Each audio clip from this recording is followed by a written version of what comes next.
Well, hello, good people. I know it's been a while, but I'm back, and I think I got something pretty good for you. Um, this is your first time. I appreciate you showing up. I don't care how you got here, but I appreciate you being here. And of course, if you are a repeat visitor, I appreciate you stopping back on through for your girl. Um, and of course, as usual, hit that like, comment, subscribe, share, spread the word, okay? Because all we doing is spitting truth here. But you know what? Let's go ahead and react to this good video that I came across. And of course, as always, I'm going to put a link in the description so that you can go and view the original content in and of itself. And of course, give credit to the original creator.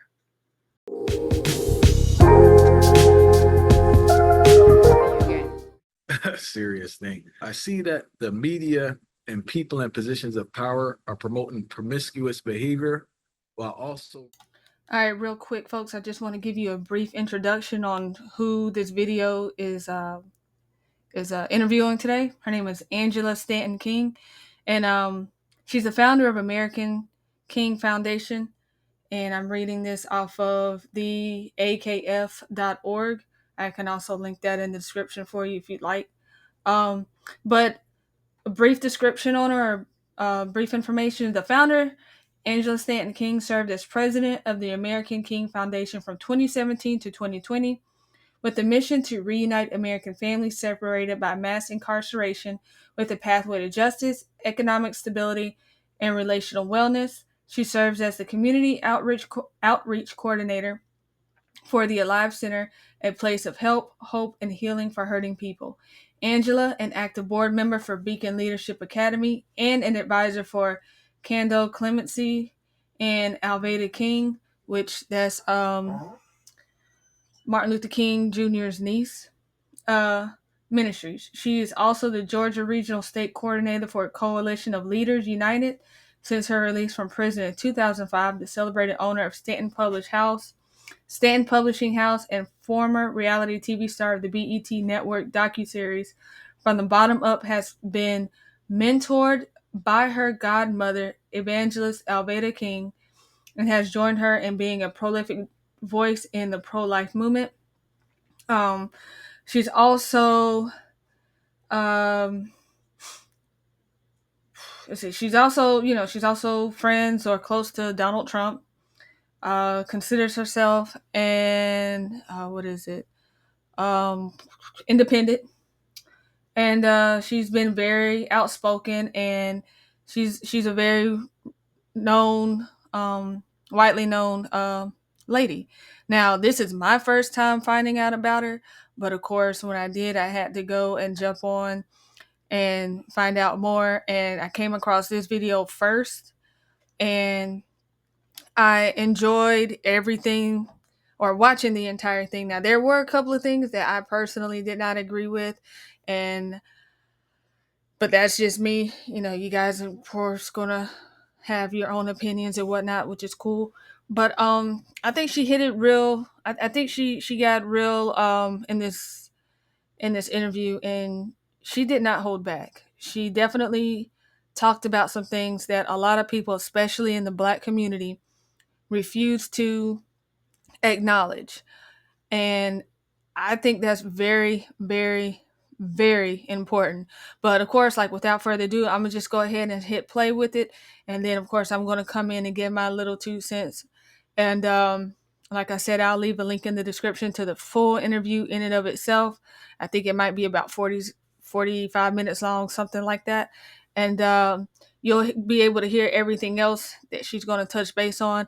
But this particular clip that I have for you today highlights something that I feel like not too many people really talk about or doesn't get enough recognition, and that is a father's role in their child's life or the life of a child versus how the mother may feel and how the father may feel. And there's some more into it as well, but like I said, I'll touch base on it here and there. But here we go. While also promoting abortions. I'm not sure if you saw this thing, kind of this propaganda going on simultaneously. It's kind of like drugs and guns, huh? They go hand in hand. Can't really have one without the other, right? So if we aren't being promiscuous, if we aren't being irresponsible, if we aren't out here making babies that we don't want, then the abortion industry goes out of business. Yeah, I don't think people understand like how profitable the abortion industry is because you would know more than anyone else, right? But it seems like a lot of the funding goes towards women who don't want to be mothers versus providing resources to women who want to be mothers. You know, isn't that amazing in this day and age where everyone is screaming about equality? That the mother, when she doesn't want the baby, she can go abort the baby, terminate the pregnancy, and get a pat on the back. But if the man doesn't want the baby, he's labeled a deadbeat and called all type of names. But they yet and still they always scream about equality. Exactly. Like where's the lie in that? And that's one of the biggest things that I've been trying to get everyone else to understand is the inequality between parents. Yes, naturally the mother is the nurturer and the father is the provider. And of course, historically speaking, the kids always remain with the mother, and the mother was the one that always saw fit, so to speak, for the children. But when it comes to actually the value of life, like society in and of itself has just accepted the fact that if the mother doesn't want the child, then that's it. Case closed. Father, you lost. And that's devastating. And I also wanted to touch on this thing here I saw. There are a couple instances, right? I heard about an issue in New York where it's a guy, Dennis Hannon, I believe that's his name. His ex-wife forced the young son to transition from a boy to a girl during their divorce, right? And despite his protests that his son never wanted to be a girl, he had no say so in the situation. And there's another situation in Texas.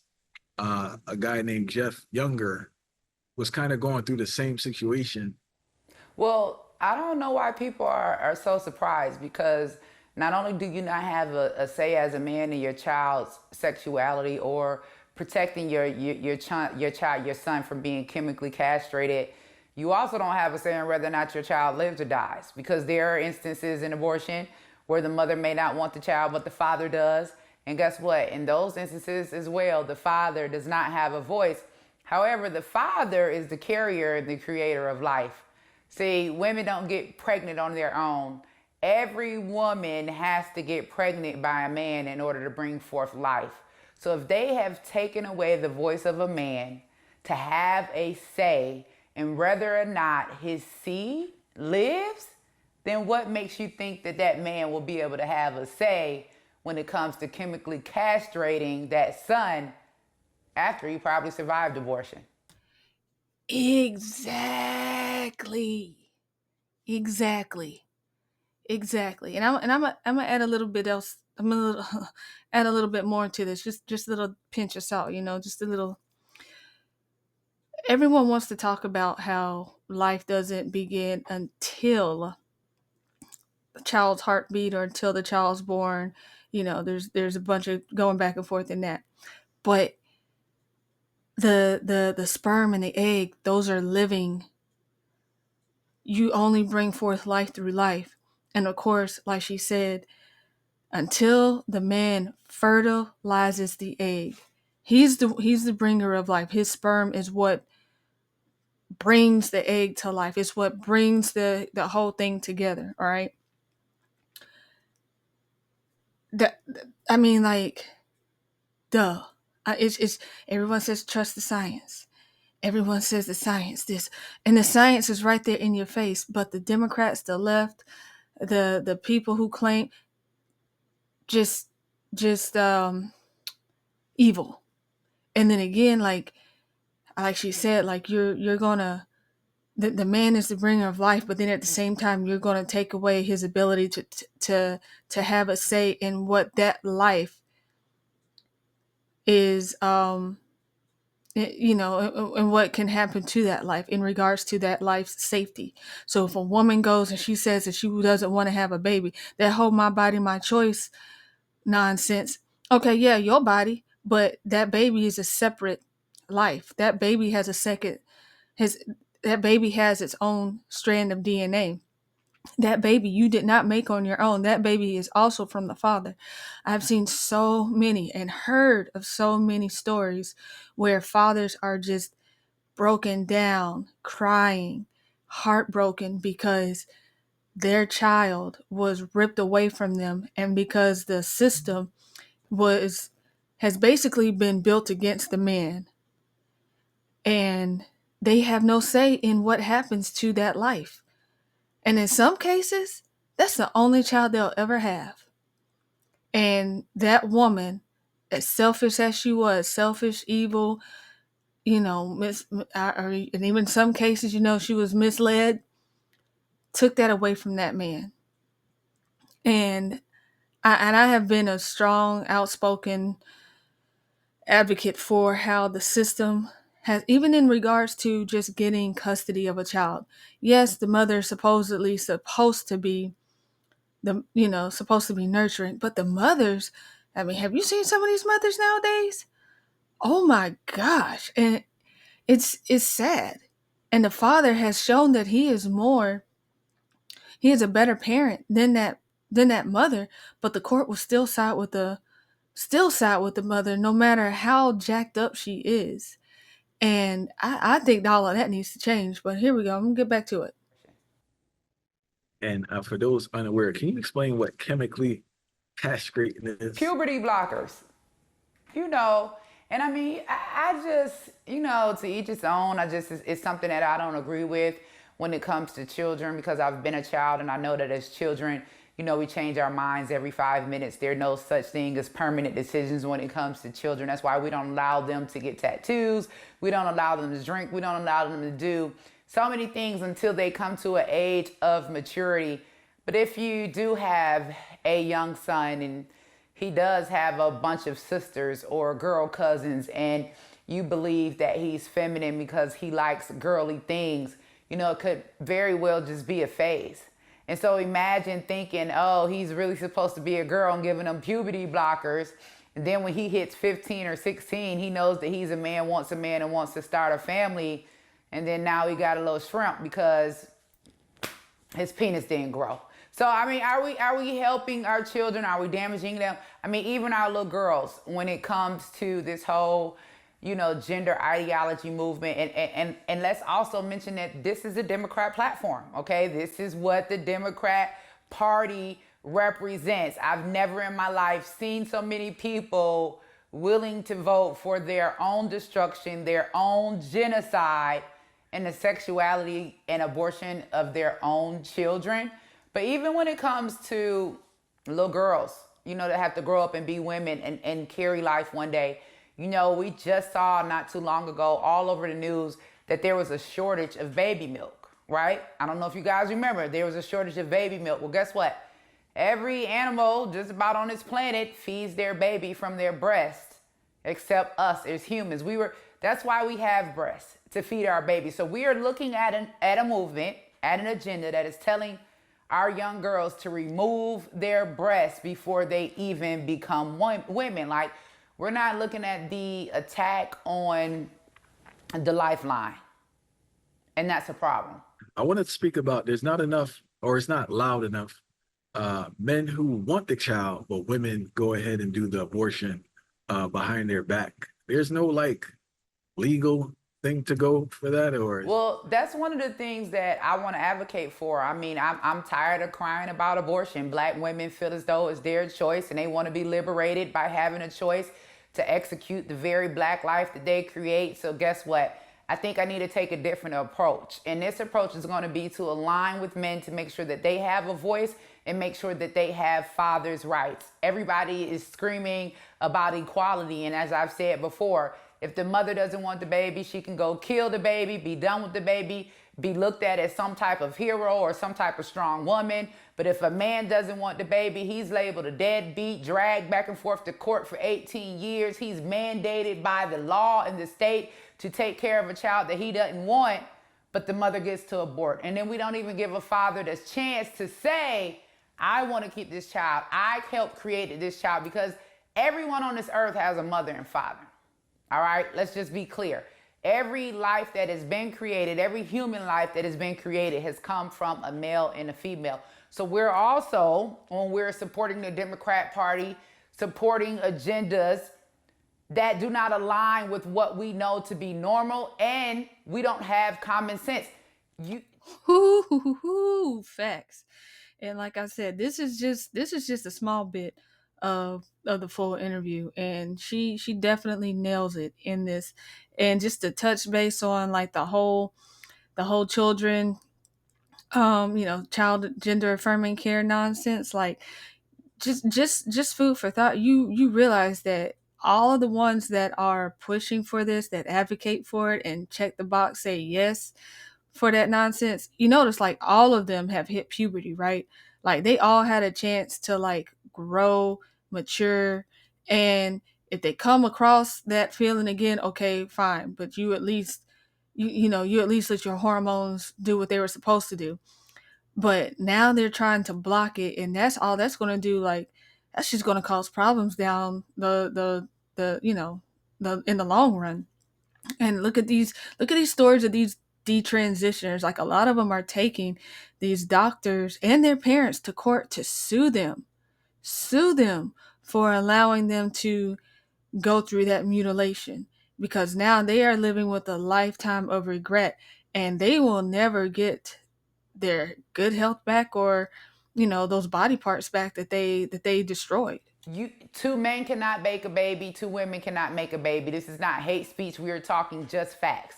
So we are watching platforms, and supporting platforms that destroy the nuclear family. And at the end of the day, all of us are here because of a heterosexual man and a woman.